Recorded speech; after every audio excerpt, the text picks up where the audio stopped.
Friday Night SmackDown did 902,000 viewers and a .25 in the 18 to 49 demo. They were moved over to FS1 this week because of the Pac-12 Championship, which did a huge number on Friday, 6.2 million viewers in the SmackDown time slot.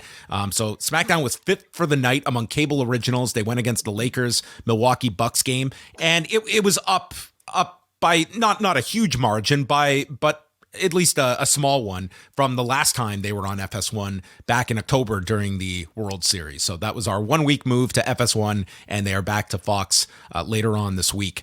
The more focused upon number was Rampage on Friday night, which did 361,000 viewers and a .08 in the 18 to 49 demo, number 60 among cable originals.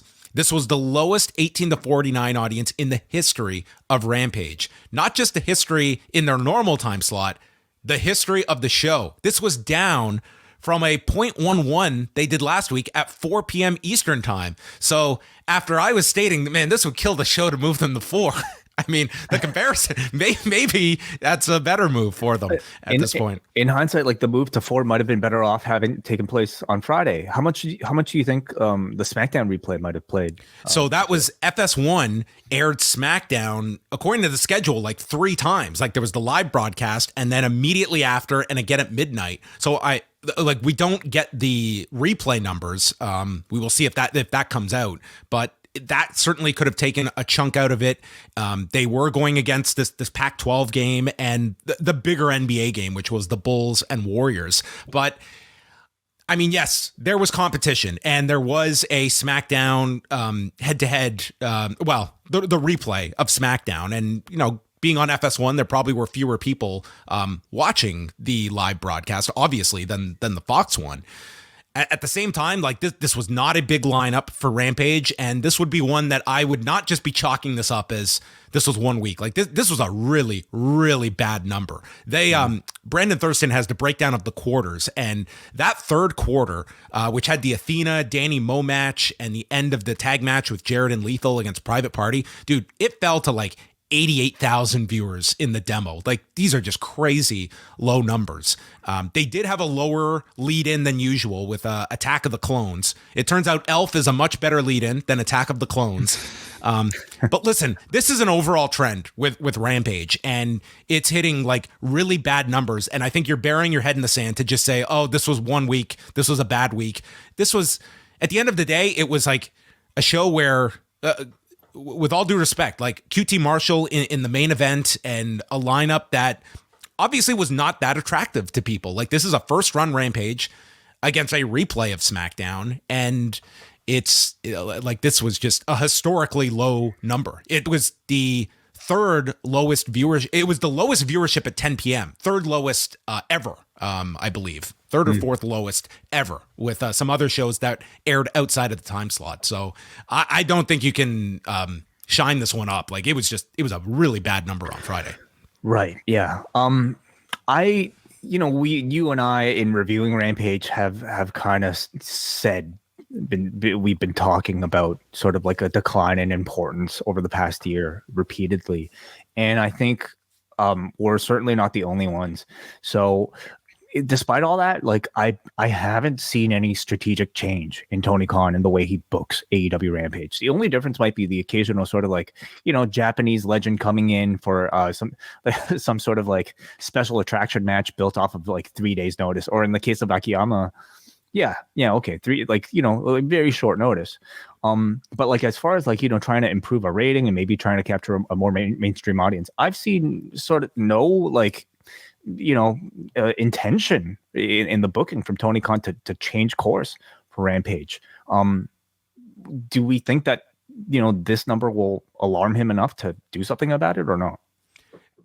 This would be one for me. Like there have been several bad numbers for Rampage, but this to me would be a sort of like, what are we trying to get out of this show? As we are, you would look at an hour of valuable original programming that is paramount to the success of like where are wrestling companies making money right now? It's producing original content that I would want to be beefing up my 2 hour, like Dynamite's in very good shape. I don't think anyone is looking at that as something that needs any kind of refresh. But Rampage, it's quite the opposite. And I think that you have a combination that a title match on top, I think they have greatly watered it down so that a all Atlantic title match that is not going to be a benefit of what you hope a championship would be.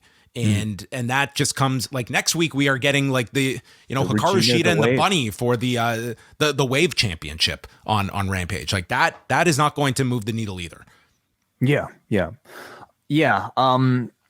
Again, one of the big questions I think we'll have towards the end of the year is really assessing what the year has been for Tony Khan, because I think a lot more of his flaws in his booking are really starting to appear by year's end. And Rampage is, the number for Rampage is sort of like a visual representation of a lot of what he's doing is not working. Again, Dynamite is perfectly fine, but why can't we have some of that importance on Rampage? Just a little bit. Is it the Ring of Honor inclusion? I mean, that's been a bigger topic of conversation this week than ever with the pay-per-view coming up on Saturday. Is it the watering down of the titles because of the Ring of Honor inclusion? Or is it just his booking style in general?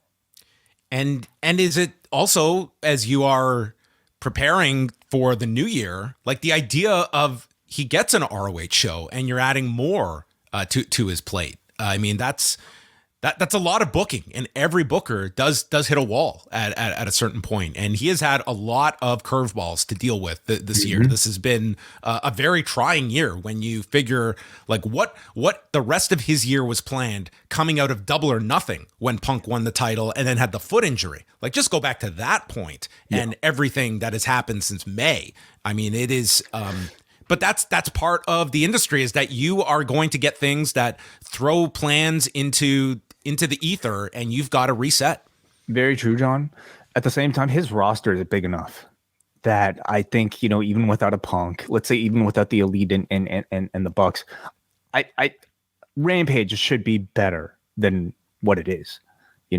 Like the exclusion of like 5 talents isn't going to change, I think, what you might see atop a card. Even if they were around, something tells me that I don't think we'll be seeing CM Punk on Rampage. So. I mean, I look at this graphic here, and I would say that it is overall, I think it's a perception issue that Rampage has now. Like you have to turn the public's attitude of Rampage around. Like you look at this, you're putting Sting on here. Like there's a Darby match, there's a title match. Yeah, Sting was in the corner of Darby Allin. He was hardly involved. It's to me though, it's like, I don't think you're even at a point now. Like, yes, you can hotshot something. You could have thrown a Elite match onto a Rampage, but I think it's a larger perception issue now with Rampage. Whereas the average viewer, like Dynamite it's not the greatest lineup this Wednesday, but I feel like they have conditioned your audience that Wednesday night is my night. I am going to watch AEW. And you are going to have to work really hard to break that habit for people. I think that habit has been broken for a lot of people on Friday nights, and that it's become a show that it's one that you can miss, and you're not going to be the worse off for it. Yeah, it has been. What's it going to take to change that perception? A live 60-minute musical edition. I think a poker game would help. Poker can it ever go wrong in a professional wrestling setting? That is the question.